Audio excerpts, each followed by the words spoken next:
Bike மாடிஃபிகேஷனுங்கிறது யாருக்கு தாங்க பிடிக்காமல் இருக்கும்?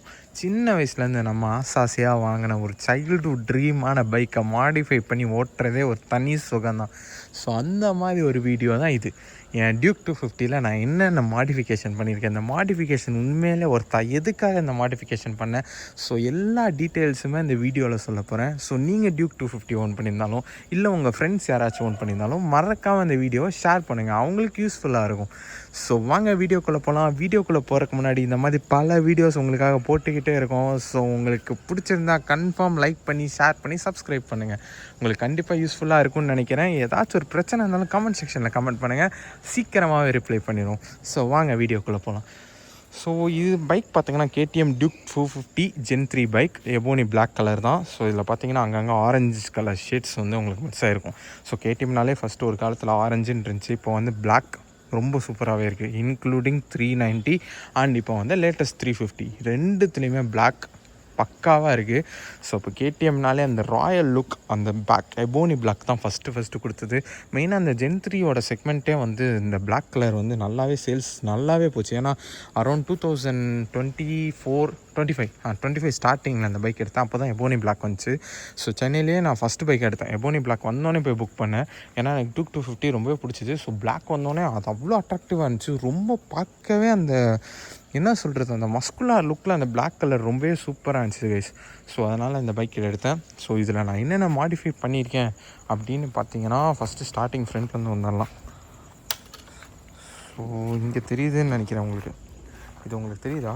ஆக்சுவலி வந்து இது வந்து ஒயிட் கலரில் இருக்கும், பட் நல்லா உத்து பார்த்தீங்கன்னா உங்களுக்கு தெரிஞ்சிருக்கும். இது நான் வந்து ஆரஞ்சு கலராக மாற்றிருக்கேன். ஆல்மோஸ்ட் இது உங்களுக்கு வீடியோவில் பார்க்குறத விட நேரில் பார்க்க ரொம்பவே சூப்பராக இருக்கும் கைஸ். இந்த ஆரஞ்சு கலர் வந்து இன்னும் நல்லாவே ஆரஞ்சாக தெரியுது. ஸோ நான் ஆஃப் பண்ணிட்டு காட்டுறேன், மேபி உங்களுக்கு தெரியுதான்னு பாருங்கள். இந்த இடத்துல தெரியுதா உங்களுக்கு ஆரஞ்சு கலரை? நான் இங்கே மேலே வந்து ஒரு ஷீட் மாதிரி ஒட்டியிருக்கேன். So almost white colour light வந்து உங்களுக்கு ஆரஞ்சு கலரில் எரியும். ஸோ இது வந்து அட்ராக்டிவாக இருக்கான்னு கேட்டிங்கன்னா, நிறைய டியூக் 250 ஓனர்ஸே இந்த பைக்கை பார்த்தாங்க ஃப்ரண்ட்டில். ஸோ வந்து ஒரு ஆரஞ்சு கலர் ஒருத்தர் வந்து ஈவன் வந்து கேட்டார், இது எப்படி ஆரஞ்சாக மாற்றினீங்க அப்படின்ட்டு. ஜஸ்ட்டு ஸ்டிக்கரிங் தான்.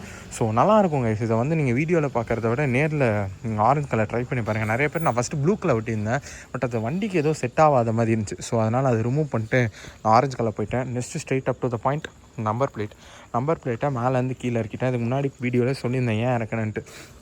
உங்கள் எல்லாத்துக்கும் இருந்துச்சான்னு கமெண்ட் செக்ஷனில் கமெண்ட் பண்ணுங்கள். ஆக்சுவலி எனக்கு இந்த இடத்துல நம்பர் பிளேட் இருக்குமா, அது 4000 RPM வந்து வைப்ரேஷன் நல்லாவே ஃபீல் ஆச்சு. ஸோ எனக்கு எங்கேயாச்சும் இங்கேருந்து கீழே இறக்கணும், எனக்கு அந்த வைப்ரேஷன் சத்தமே பிடிக்கல. ஸோ ஸ்ட்ரெயிட்டாக நான் என்ன பண்ணேன், அட்வென்ச்சர் மாதிரி இல்லை கொஞ்சம் க்ரூசர் டைப் மாதிரி நம்ம டாமினார்லலாம் அந்த நல்லா இருந்துச்சு. சரி ஓகே இதில் ட்ரை பண்ணி பார்க்கலாம் அப்படின்னு சொல்லிட்டு தான் நான் இந்த இடத்துல இருக்கிறேன். ஆக்சுவலி இங்கே மாட்டினது வந்து சூப்பராக தான் இருக்குது கைஸ். நம்ம டயரை இதில் வந்து இந்த செட்டப் வந்து நான் கிடைக்கல, நிறையா தேடினேன்.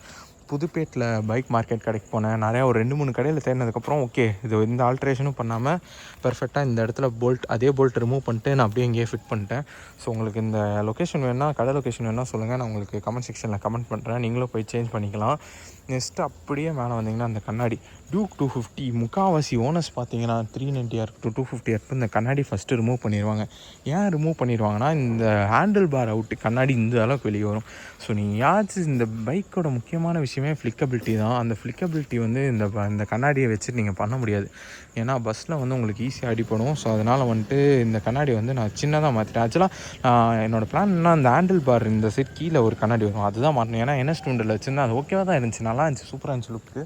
பட் நான் இது மாட்டி பார்த்தேன், இது வந்து இந்த டைம் தான் புதுசாக வந்துருந்துச்சு. ஸோ மாட்டி பார்த்தோன்னா ஒரு ஏரோடைனமிக் டிசைன் மாதிரி. ஆக்சுவலாக அதை மடக்கிக்கலாம், பட் மடக்கி யூஸ் பண்ணிங்கன்னா அது லூஸ் ஆயிடுது. ஸோ அதனால் அப்படியே பர்ஃபெக்டாக டைட் பண்ணி வச்சுட்டேன். ஸோ இது ஏரோடைனமிக் டிசைன் மாதிரி சூப்பராக இருந்துச்சு கைஸ். ஸோ இது பார்க்கவே லுக்கே ஒரு தனி லுக்கு தர மாதிரி இருக்கும். இங்கே பாருங்களேன், இந்த இடத்துல இந்த வியூலேருந்து பாருங்களேன், சூப்பராக இருக்கும் கைஸ். ஒரு மாதிரி சின்னதாக ஷார்ப்பாக இருக்கும், நெக்கடு பைக்ஸுக்கெலாம் அளவெடுத்து செஞ்ச மாதிரி இருக்கும். ஸோ அந்த லெவலில் அருமையாக இருந்துச்சு. நெக்ஸ்ட்டு டேரெக்டாக உங்களுக்கு அட்ராக்ஷன் தெரியும். இந்த டயர் பார்த்தீங்கன்னா உங்களுக்கு வந்து சுற்றி வந்து நான் அங்கங்கே ஒயிட் மார்க்கரில் MRF அதெல்லாம் வந்து நான் ஒயிட் பெயிண்ட் மார்க்கரில் தான் எழுதியிருக்கேன். அது நீங்களே வாங்கலாம், ஸ்டேஷ்னரியில் வாங்கினீங்கன்னா அரௌண்ட் 30 rupees தான். நீங்கள் வாங்கினீங்கன்னா நீங்களே அதை எழுதிக்கலாம். முக்கியமாக சொல்ல வந்ததுன்னா இந்த ஆரஞ்சு கலர் ஸ்டிக்கர் உங்களுக்கு தெரியுதான்னு தெரில, இதை வந்து நான் ஸ்டிக்கரிங் பண்ணேன். ஏன்னா வந்து வெறும் பிளாக் கலரில் தான் இருந்துச்சு. ஆக்சுவலாக இதெல்லாம் இந்த KTMல நிறைய காசு கட்டிங் பண்ணியிருக்காங்கன்னு நினைக்கிறேன். ஈவன் வந்து KTM டியூக் 200லேயே வந்து டயரில் அந்த ரிம்மு சுற்றி அங்கங்கே ஸ்டிக்கர்ஸ் இருக்கும் KTM. ஸோ எனக்கு அதே மாதிரி வேணும் அப்படின்னு சொல்லிட்டு கஸ்டமைஸ் பண்ணி ஒட்டினது தான் அதுவும். பேக் சைட்லேயும் அதே மாதிரி ஒயிட் மார்க்கர் பார்த்துருப்பீங்க, ஒயிட் மார்க்கர் ஒட்டியிருக்கேன். ஸோ நெக்ஸ்ட்டு இந்த பிளாக் கலர் இந்த இந்த உங்களுக்கு பிளாஸ்டிக் மாதிரி இருக்கும் ஆர்ச், அந்த ஆர்ச் நான் ஒட்டியிருக்கேன். இது ஏன் ஒட்டினேன்னு கேட்டிங்கன்னா, இது ஆக்சுவலாக ஒட்டினா வந்து ஆக்சுவலாக உங்களுக்கு ஏரோடைனமிக் படி அந்த காற்றுல கொஞ்சம் அலையும்பாங்க டயர். பட் எனக்கு எதுவும் பெருசாக ஃபீல் ஆகலை. அது நீங்கள் ஃபுல்லாக கவர் பண்ணி ஒட்டினா தான் உங்களுக்கு மாதிரி ஒரு மாதிரி காற்றுல தள்ளுற மாதிரி இருக்கும். பட் எனக்கு பெருசாக ஃபீல் ஆகலை. ஆக்சுவலாக இது நல்லாயிருக்கு கைஸ். இது போட்டதுக்கப்புறம் ஒரு மாதிரி வண்டி லுக்கே சூப்பராக இருக்குது. நீங்கள் அது போட்டு பாருங்கள், உங்களுக்கு பிடிச்சா போடுங்க, இல்லை உங்களுக்கு ரைடிங்கில் பிரச்சனை ஆச்சுன்னா கழட்டி வச்சுக்கலாம். எனக்கு இது NS 200 யூஸ் பண்ணியிருந்தேன். ஸோ எனக்கு பிடிச்சிருந்துச்சி, அதனால தான் வாங்கி போட்டேன். இது ஒரு மாதிரி க்ளோஸ்டாக ஒரு மாதிரி ரேசிங் வீல் செட்டப்பில் இருக்க மாதிரி ஃபீல் ஆகும். நல்லாயிருக்கும் கைஸ் பார்க்குறக்கு. ஒவ்வொருத்தரோட பெர்ஸ்பெக்டிவ் தான். எனக்கு இது ரொம்ப பிடிச்சிது, அதனால் போட்டேன். நெக்ஸ்ட்டு இங்கே இடத்துல வந்து ஒரு ஸ்டிக்கரிங் பண்ணேன், ரெட் புல் ஃபேக்ட்ரி ரேசிங். இதை வந்து நான் நெட்டில் எடுத்து இதே மாதிரி வேணும்னு சொல்லி ஸ்டிக்கர் பண்ணது. ஸோ எனக்கு நெக்ஸ்ட்டு இங்கே வந்து அட்வென்ச்சர் ஸ்டிக்கர். எனக்கு அட்வென்ச்சர்னால் ரொம்ப பிடிக்கும். ஸோ அதனால் இந்த வண்டியில் அட்வென்ச்சர் ஒட்டணும் அப்படின்னு சொல்லிட்டு தான் அட்வென்ச்சர் ஒட்டினேன். நெக்ஸ்ட்டு இங்கே என்னோடய இன்ஸ்டா ஐடி ஒட்டியிருக்கேன். நெக்ஸ்ட்டு மேலே இந்த இடத்துல வந்து ரெடி டு ரேஸ்னு ஒட்டினேன். ஆக்சுவலாக இங்கே டெம்பர் நிறையா பேர் போடுறீங்க. நான் ஷோரூம்லேயே விசாரித்து பார்த்துட்டேன். இப்போ வரைக்கும் நான் டெம்பரே போடல கைஸ். இந்த டியூக் 250 டிஸ்பிளேக்கு டெம்பரே தேவையில்லை. நீங்கள் டெம்பர் போட்டிங்க அப்படின்னா நீங்கள் மினிமம் 2 to 3 இயர்ஸில் அந்த ஈட்டு பட்டு ரொம்ப ஒட்டிக்கும் கைஸ். அப்புறம் நீங்கள் ரிமூவ் பண்ணணும்னு நினச்சா கூட அது அப்படியே பசங்க மாதிரி ஒட்டிக்கும். நான் அது NS 200 அனுபவித்தேன், அதனால நான் உங்களுக்கு சொல்கிறேன். NS 200 பொட்டிக்கிச்சு, அதுக்கப்புறம் எடுக்கவே முடியல. அந்த மீட்டர் பாட்ஸை தான் மாற்றுற மாதிரி இருந்துச்சு, மீட்டர் பாட்ஸோட கிளாஸு. ஸோ நான் திரும்பவும் சொல்கிறேன், டெம்பர் ஒட்டுறதெல்லாம் ஓகே தான். இது ஒன்றுமே ஆகாது. நான் இப்போ வரைக்கும் நான் ஷார்ட்டி தரேன். நான் இந்த வண்டி வாங்கி அரௌண்டு 1.5 years ஆச்சு. இப்போ வரைக்கும் எனக்கு ஒரு ஸ்க்ராட்ச் இங்கே நடந்ததில்லை கைஸ். இது உடஞ்சதும் இல்லை. எதுக்கு டெம்பர்? தேவையில்லாத ஒரு விஷயம். அந்த டெம்பரை போட்டு அதை ஒட்டி அந்த சன்லைட்டில் இன்னும் ஹீட் ஆகி அது நல்லா ஒட்டிக்கும். அதை எடுக்கணும்னு நினச்சிங்கன்னா கூட எடுக்க முடியாது. புரிஞ்சுக்கோங்க. யாராச்சும் சொல்கிறாங்க இந்த வீடியோவில் காட்டுறாங்கன்னு பிளைண்டாக போய் ஒட்டாதீங்க. அது உங்களுக்கு பெரிய எஃபெக்ட் தரும் பின்னாடி. முக்கியமான விஷயம் அது. Next PPF. எல்லாருமே PPF, எல்லா பக்கமும் PPFோட எனக்கு என்னென்ன புரியல. நான் கொஞ்சம் யோசிச்சு பாருங்களேன். ஒரு 10 to 15 years முன்னாடி ஒரு பைக்கெல்லாம் அப்பவும் தான் வந்துச்சு. ராயல் என்ஃபீல்டு அப்போ இருக்க பைக்கும் தான் இருந்துச்சு. அப்போலாம் PPFாக இருந்துச்சு. அப்போலாம் இருக்கிற ஷைனிங் இப்போவும் தான் இருக்குது. ஏன் அந்த PPF எப்போ புதுசாக கண்டுபிடிச்சாங்க? நான் என் பைக்கு PPF ஒட்டவே இல்லைங்க. சீரியஸாக நீங்கள் இதில் ஸ்க்ராட்ச் ஆனாலும் ப்ரெஷ்ஷை வச்சு தேய்ச்சிங்கன்னா ஈஸியாக போயிடும். ஆக்சுவலாக ப்ரெஷ்ஷிங்னு ஒரு ப்ராசஸ் இருக்குது. அதெல்லாம் நீங்கள் ஒன்றும் ஸ்க்ராட்ச் பண்ணணுன்னா பிடிச்சி ஸ்க்ராட்ச் பண்ண போகிறதில்ல. நார்மலாக ஏதோ ஒரு பெல்ட் படுதா இல்லை ஏதோ பாட்டுதா, அதெல்லாம் வந்து உங்களுக்கு சர்வீஸ் சென்டரில் சொன்னீங்கன்னா ஒரு வேட்ஸ் மாதிரி போட்டு ப்ரஷிங் பண்ணாலும் நார்மலாக அந்த ஸ்க்ராட்ச் ஆட்டோமேட்டிக்காக போயிடும். நீங்கள் அதுக்குன்னு போய் PPF செலவு பண்ணி ஒட்டி எல்லாம் பண்ணி நான் இப்போ வரைக்கும் சொல்ல கைஸ், என் வண்டியில் நான் PPFே போட்டதில்லை. அப்படியே தான் இருக்குது. வாங்கின புதுசில் எப்படி இருக்கோ இப்போவும் வாஷ் பண்ணி எடுத்துகிட்டு வந்தேன்னா அப்படியே தான் இருக்குது. ஒரு துளி ஸ்க்ராட்ச் இல்லை.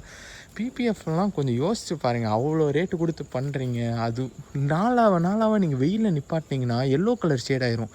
அதே மாதிரி அதை பிரிக்கிறது அதை விட கஷ்டம். இருக்கிற கலர் பெயிண்டிங் எல்லாம் பிரிச்சுட்டு வந்துடுது சில PPFலாம். ஸோ நீங்கள் போடுங்க, போனால் போங்க. பட் என் பெர்ஸ்பெக்டிவ்லாம் நான் சொல்கிறேன். நீங்கள் கொஞ்சம் யோசிச்சு பாருங்கள். ஒரு 10 years பிஃபோரில் இருந்த பைப்பில் இதே மாதிரி ப்ரீமியம் பைக்லாம் இருந்துச்சு. அதில் என்ன நம்மளுக்கு கலராக போச்சு, இல்லை நம்மளுக்கு ஸ்க்ராட்ச் ஆச்சு. இதில் இன்னும் பெருசாக இல்லை கைஸ். நீங்கள் போடுற PPF அமௌண்ட்டு வந்து இந்த பேனல் கூட வராது. எது அவ்வளோ கஷ்டப்பட்டு அவ்வளோ PPF அந்த ரேட்டை கொடுத்து போடுறீங்க? அதெல்லாம் தேவையே இல்லை. என்ன கேட்டால் அது யூஸ்லெஸ். நான் அதை யூஸும் பண்ணல, ஒன்றுமே போடல. ஸோ தேவையில்லாத வேலை தான் அது. ஒரு PPF வந்து ஜஸ்ட்டு இப்போ எல்லாருக்கும் ஒரு மைண்ட் செட்டு. புது வண்டி எடுத்தால் PPF போடணும். PPFலாம் வேணாம் கைஸ். நான்லாம் நார்மலாக தான் யூஸ் பண்ணிட்டுருக்கேன். ஒன்றுமே எனக்கு தெரில, நல்லா தான் இருக்குது. ஸோ நம்ம நெக்ஸ்ட்டு நாம் மாடிஃபிகேஷனுக்கு வந்துடலாம். இந்த ரேடியேட்டர் கார்டு கைஸ். இந்த ரேடியேட்டர் கார்டு வந்து உங்களுக்கு அட்ராக்டிவாக இருக்கும். நீங்கள் போட்டிங்கன்னா சூப்பராகவே இருக்கும். எனக்கு ஒன்று தான் புரியல, KTM டியூக் 200 இது கொடுத்துட்ருந்தாங்க. ஏன் 250 ஸ்டாப் பண்ணாங்க தெரில. 390 ஆல்மோஸ்ட் கொடுத்துட்டு தான் இருக்காங்க. இதை தூக்கி நீங்கள் மாட்டினீங்கன்னா அந்த லுக்கே சேஞ்ச் ஆகிருங்க. சூப்பராக இருக்கும் வண்டி. அந்த இடத்துல KTM பேட்சிங் இருந்தாலும் இந்த வண்டிக்கே அழகு. ஸோ நான் 250 இது போய் வாங்கினேன். அரௌண்ட் எனக்கு வந்து 600 சார்ஜ் ஆச்சு. இதுவும் புதுப்பேட்டில் தான் வாங்கினேன். ஸோ உங்களுக்கு எங்கே இந்த லொக்கேஷன்லாம் வேணும்னா எனக்கு கமெண்ட் செக்ஷனில் கமெண்ட் பண்ணுங்கள். நான் எல்லா கடையை லொக்கேஷன் எங்கெங்கே எதை மாற்றினேன் எல்லாமே உங்களுக்கு சொல்கிறேன். ஸோ நெக்ஸ்ட்டு நான் டேரெக்டாக மாட்ட போகிறது என்னென்னா இந்த ஹேண்டில் கார்டை நான் மாற்றிட்டு உங்களுக்கு சொல்கிறேன் என்ன பண்ண போகிறேன் அப்படின்ட்டு.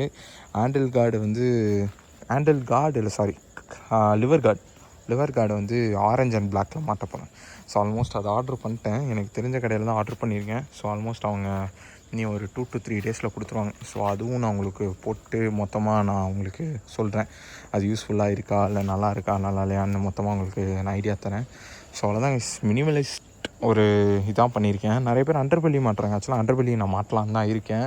பட் நிறைய பேர் ஆர்சியோட அண்டர்பெல்லி மாட்டுறாங்க. எனக்கு என்னமோ செட்டே ஆகலை.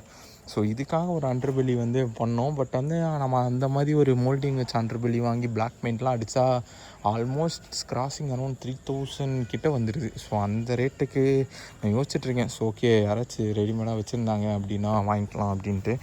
ஸோ RC 200ஓடது வந்து அரௌண்ட் 1500க்கு அவைலபிளாக இருக்குது நிறையா பக்கம்.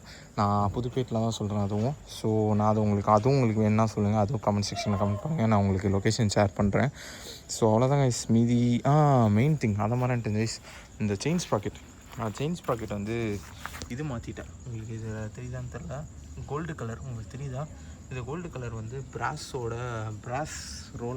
ரோலானோட brass chain sprocket. So chain sprocket வந்து ஏன் இதை நான் சேஞ்ச் பண்ணேன் அப்படின்னா, எனக்கு வந்து அரௌண்ட் 10,000லேயே எனக்கு வந்து ஓஇஎம்மோட செயின் ஸ்ப்ராக்கெட் கம்ப்ளீட்லி கான். ஊக்கு வந்து பெண்ட் ஆயிடுச்சு, ஃப்ரண்ட் அந்த ஸ்ப்ராக்கெட்டோட ஊக்கு. அது ஏன்னு கேட்டால் செவரல் ரீசன் சொல்கிறாங்க, கியர் கட்டு அது இதுன்னு. பட் நான் அவ்வளோ ஒன்றாடி சோட்டில், பட் அதனால் போயிடுச்சு சீக்கிரமாக. ஸோ எனக்கு ஓஇஎம்மோட நம்பிக்கையே போயிடுச்சு. ஏன்னா வந்து 15,000 to 16,000 தான் ஆல்மோஸ்ட் போகும். பட் 10,000லேயே போயிடுச்சுங்கிறது எனக்கு ஆச்சரியமாக இருந்துச்சு. ஸோ அதனால் டைம் புதுசாக ட்ரை பண்ணலாம் அப்படின்னு சொல்லிட்டு ரோலான் பிராஸ் வாங்கினேன். ஏன்னா நான் இங்கே இருக்க சென்னை கிளைமேட் வேறு ரஸ்ட் ஆயிரும் சீக்கிரமாக. ஏன்னா ஓல்டு செயினே கொஞ்சம் ஒரு 500 கிலோமீட்டர் ஒன்ஸ் வந்து நீங்கள் லூப் பண்ணணும். அந்த லூப் வீடியோ உங்களுக்கு போட்டிருக்கேன், நீங்கள் போய் பாருங்கள். ஸோ சப்போஸ் 500 கிலோமீட்டருக்கு லூப் பண்ணல அப்படின்னா அது ரஸ்டாக ஆரம்பிக்கும் கொஞ்சம் கொஞ்சம். பட் அது சீக்கிரமாக ரஸ்டாக ஆரம்பிச்சிடும். நான் அந்த பிராஸ் போட்டதுலேருந்து அரௌண்ட் 700 to 800 கிலோமீட்டருக்கு ஒன்ஸ் தான் பண்ணுறேன். ரஸ்டிங் ஃபீலே வரல. பிராஸ் கோட்டட் வந்து நல்லா தான் இருக்குது. பட் வந்து செயின் சவுண்டு வந்து கொஞ்சம் ஜாஸ்தியாக இருக்கும் பழைய இதை விட. ஓஎம் வந்து ஸ்மூத்தாக இருக்கும். பட் இதில் வந்து கொஞ்சம் செயின் சவுண்டு வரும். ஏன்னா அது பிராஸ் கோட்டடா என்னன்னு தெரில, கொஞ்சம் எனக்கு சவுண்டு வருது. இல்லை உங்களுக்கும் இதெல்லாம் வரல, எனக்கு மட்டும் தான் வருதுன்னா கமெண்ட் செக்ஷனில் கமெண்ட் பண்ணுங்கள், நான் ரெக்டிஃபை பண்ணிக்கிறேன். மற்றபடி வேறு எங்கேயுமே நான் சேஞ்சஸ் பண்ணல பெருசாக. மேஜர் சேஞ்சஸ்னால் அதுதான். நெக்ஸ்ட்டு டயர் மாற்றினேன். அப்போலோ ஆல்ஃபா மாற்றிருக்கேன். அது அப்போலோ ஆல்ஃபாவும் நான் ஏன் சூஸ் பண்ணேன் எல்லாமே தனி செப்பரேட் வீடியோ போட்டிருக்கேன். இந்த ஆல்ஃபா கான்ஃபிடென்ஸ் லெவல் 100%. எனக்கு இந்த டயர் மாற்றினோன்னு தான் இந்த வண்டி ஓட்டுறதுக்கு அவ்வளோ கான்ஃபிடென்ஸ் போட்டியாக இருந்துச்சு. ரொம்ப சூப்பராக இருந்துச்சு கைஸ். அதே மாதிரி டெயில் டைடி வந்து நிறைய பேர் இந்த ஷார்ட் இந்த இடத்துல வைக்கிறீங்க. ஆக்சுவலி எனக்கு இந்த டெயில் டைடியே நீங்கள் போட்டு வண்டி ஓட்டினாலே எனக்கு இங்கே சேர் அடிக்குது. எப்படி நீங்கள் வந்து இந்த சின்ன டெயில் டைடி வச்சுட்டு பேக் சைடில் அடிக்கலையான்னு எனக்கு தெரில. ஏன்னா அதெல்லாம் ரொம்ப பேக் சைடில் உட்காரவே முடியாது, பின்னாடி தனியாக வச்சு. இதெல்லாம் ஸ்டைலுக்கு ஆக்சுவலாக ஒன்று மாடிஃபிகேஷனுங்கிறது பைக் அழகு இதெல்லாம் ஓகே. பட் நமக்கு கம்ஃபர்டபுள் தான் ஃபஸ்ட்டு ப்ரியாரிட்டி. ஸோ அதை யோசித்து பைக் மாடிஃபிகேஷன் பண்ணுங்கள். சும்மா ஸ்டைலுக்காக பண்ணணும் அப்படின்னு சொல்லிட்டு நம்ம தான் சஃபர் ஆக போகிறோம். ஸோ நமக்கு உண்மையிலே அந்த மாடிஃபிகேஷன் ஸ்டைலு கொடுக்குது, கம்ஃபர்ட்டு தருதுன்னா தாராளமாக மாற்றலாம். ஏன்னா அது ஒர்த்து. அந்த ஸ்பெண்ட் பண்ணுற நீங்கள் காசு ஒர்த்து. மற்றபடி இந்த டைல் டைடிலாம் சின்னதாக வச்சு பேக்கில் சேர் அடிச்சுட்டு ஓட்டணும், அவ்வளோ கஷ்டப்பட்டால் ஓட்டுறோம். நம்ம வாங்கின பைக்கு நமக்கு பிடிச்ச மாதிரி பண்ணுவோம், நமக்கு பிடிச்ச மாதிரி ஓட்டலாம், நமக்கு பிடிச்ச கம்ஃபர்ட்டில் இருக்கும். அவ்வளோதான் கைஸ். So simple. இவ்வளோ தான். நான் இவ்வளோ மாடிஃபிகேஷன் பண்ணியிருக்கேன், இன்னும் ஃபர்தர் மாடிஃபிகேஷனும் பண்ண போகிறேன். ஸோ உங்களுக்கு எல்லா வீடியோவும் உங்களுக்கு லைவ் அப்டேட் நான் கொடுத்துட்டே இருப்பேன். ஸோ இந்த மாதிரி பல வீடியோஸ் உங்களுக்கு போட்டுக்கிட்டே இருப்பேன். உங்களுக்கு தேவைப்பட்டுச்சுன்னா எங்கள் சேனலை மறக்காமல் சப்ஸ்கிரைப் பண்ணுங்கள். எங்களுக்கு ஒரு சின்ன மோட்டிவேஷன் கொடுங்க. உங்களுக்கு கன்ஃபார்ம் மறக்க முடியாமல் என்னென்ன பண்ண முடியுமோ எல்லா வீடியோஸ் உங்களுக்கு போடுறேன். ஸோ எனி வீடியோஸ் உங்களுக்கு தேவைப்பட்டாலும் கமெண்ட் செக்ஷனில் கமெண்ட் பண்ணுங்கள், மறக்காமல் போடுறேன். So until then good bye guys.